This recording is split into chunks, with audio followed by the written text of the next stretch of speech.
Maksim Daugavpilī 11,5 km noskrēja. Kā jūties, kā kājas? Nu, tagad jau labi jūtos, jā. Galvenais, ka uzvarējām pēc uzvaras visu laiku tā kā ātrāk atvilnojas, jā. Tagad jūtos labi. Tev ir liela pieredze ar mākslīgajiem laukumiem. Bija komanda, kas pāris sezonas, visu sezonu spēlēs mākslīgi gatavi Valmiera. Kā tev ir tā pieredze kaut ko arī pēc gadiem dot, tādā, kad nāks to segumu mainīt? Es tā grūti pateikt, bet katram ir savādāk, jā, bet priekš manis, man liekas, pat vieglāk skriet uz mākslīgā, jā. Kaut kā vieglāk dodas tas, un pat vairāk var noskriet un ātrāk var noskriet.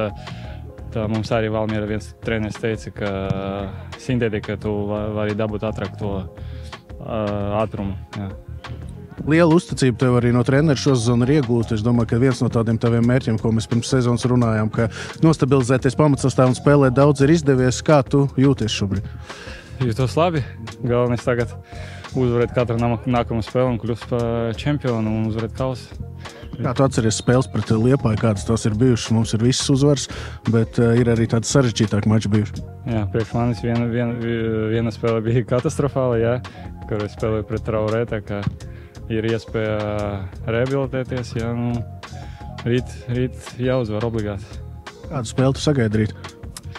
Nu, smagu tādu rudēnu spēli, būs daudz divciņas. Man liekas, kas tam divciņam būs gatavs, vairāk tas arī uzvarēs rīt. Paldies tev! Paldies!